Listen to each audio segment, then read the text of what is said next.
The gas station lights flickered like tired eyes in the cold early morning, and the low hum of engines on the highway felt like a distant heartbeat when everything changed in a single, quiet moment that none of the men there were prepared for, because sometimes life doesn't shout when it's about to break you open, sometimes it just taps your shoulder gently and lets a child's innocent words do the damage, and before this story pulls you any deeper, if you believe in kindness, second chances,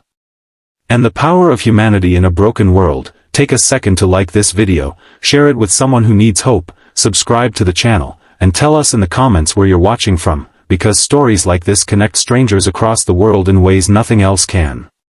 Marcus Hale had ridden thousands of miles alone before, but that night the road felt heavier than usual, his black leather vest worn thin at the edges, stitched with patches that carried decades of loyalty, loss, and blood-soaked memories he never talked about, patches that told a story without asking permission, the kind of story people crossed the street to avoid, and as he leaned his bike against the pump, the smell of fuel mixing with rain-soaked asphalt, he didn't notice the small boy standing near the vending machines, thin jacket, worn sneakers, eyes too serious for his age, until the boy slowly looked up at him and said words that froze Marcus deeper than any winter wind ever had, because the kid stared at the patches on his vest with a strange mix of wonder and sadness and said, almost to himself, "My dad had patches like yours." And in that instant Marcus felt the weight of a past he had tried to bury claw its way back to the surface, memories of brothers who never made it home, of funerals where engines roared instead of prayers, of children standing at graves not understanding why their heroes never came back. Marcus had joined the Iron Reapers MC when he was barely older than that boy, chasing belonging after a childhood filled with silence and violence, and the club had become his family, his shield, his curse, but it had also taken everything from him piece by piece, including the part of him that believed he deserved anything good. The boy, whose name Marcus would later learn was Ethan Parker, wasn't begging or crying, he was just standing there with a soda he hadn't paid for yet, looking at Marcus like he was staring at a ghost from a half-remembered dream, and Marcus noticed the bruises on the kid's wrists, faint but fresh, noticed the way he flinched when a car door slammed nearby, and the biker instincts he'd honed over decades kicked in even as his heart resisted getting involved again. Ethan's mother, Laura Parker, was inside the station arguing quietly with the cashier about change, exhaustion carved deep into her face, the kind of exhaustion that came from too many nights sleeping in places that weren't meant for rest, and Marcus pieced together the story without needing words, a family running from something, or someone, the kind of situation that ended badly more often than not. Ethan's father had been a biker too, a member of a small regional club that had crossed paths with the Iron Reapers years ago, a good man from what Marcus remembered, someone who had tried to leave the life and never got the chance, someone whose death had been written off as an accident by people who didn't care to look deeper, and standing there under those flickering lights, Marcus realized that the ripples of that night had traveled further than he ever imagined, landing right here at a gas station on a forgotten stretch of highway. The challenge Marcus faced wasn't an enemy with a gun or a rival club looking for blood, it was the fight inside himself, the voice telling him to walk away, to protect what little piece he had left, battling the other voice reminding him that ignoring pain didn't erase it, it just passed it on to the next generation, and when Laura finally noticed Marcus and Ethan standing there, her eyes filled with fear before hardening into defensive resolve, Marcus raised his hands slightly, not in surrender, but in honesty, explaining who he was, what those patches meant, and why he couldn't just ride off like he usually did. Laura didn't trust him, and she had every reason not to, because life had taught her that men with leather vests and scars brought trouble, but desperation has a way of bending judgment, and when Marcus mentioned her husband's name, mentioned details only someone from that life would know, something in her broke open, grief spilling out in quiet sobs she had held back for too long.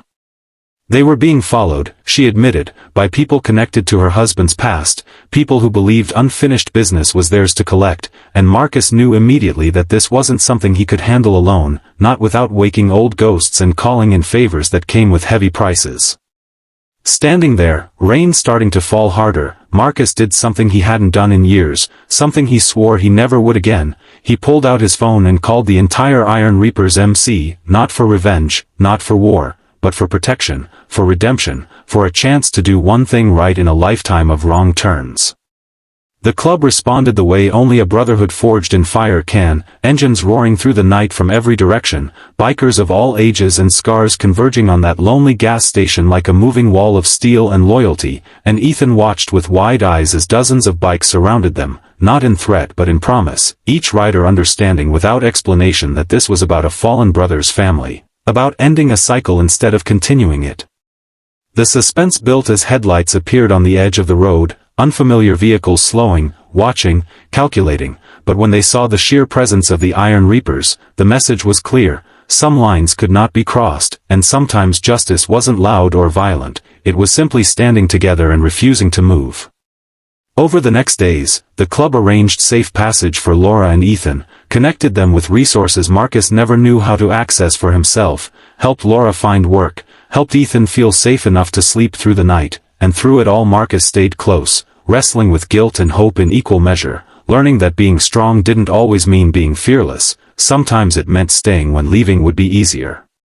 The transformation wasn't instant, because real change never is, but slowly Marcus felt something shift inside him, a purpose beyond survival, a reason to wear those patches with a different kind of pride, and Ethan began to smile more, began to talk about school and dreams instead of running and hiding, began to believe that his father's legacy wasn't just the pain of his absence but the kindness he inspired in others. As weeks turned into months, Marcus found himself visiting them regularly, fixing things around their small apartment, teaching Ethan how to work on engines, not to push him into the biker life but to show him patience, focus, and care, the things Marcus wished someone had taught him when he was young, and Laura watched this hardened man soften in ways she never expected, realizing that sometimes the most dangerous-looking people are carrying the deepest wounds. And now, as this story nears its end, if it has touched your heart even a little, if it reminded you that one moment of compassion can change the direction of a life, please take a moment to like the video, share it, and subscribe, because your engagement helps stories like this reach people who need them the most, and before the final moment, write in the comments one word that describes how this story made you feel, because your voice matters here. The last time Marcus stood at that same gas station months later, the lights still flickered, the highway still hummed, but he felt different, lighter, as Ethan hugged him goodbye, not saying much, just looking at the patches on his vest with pride instead of sadness, and Marcus realized that redemption doesn't erase the past, it rewrites the future, one small act of courage at a time. And sometimes all it takes to change everything is a child looking up at a stranger and seeing his father's memory reflected back at him.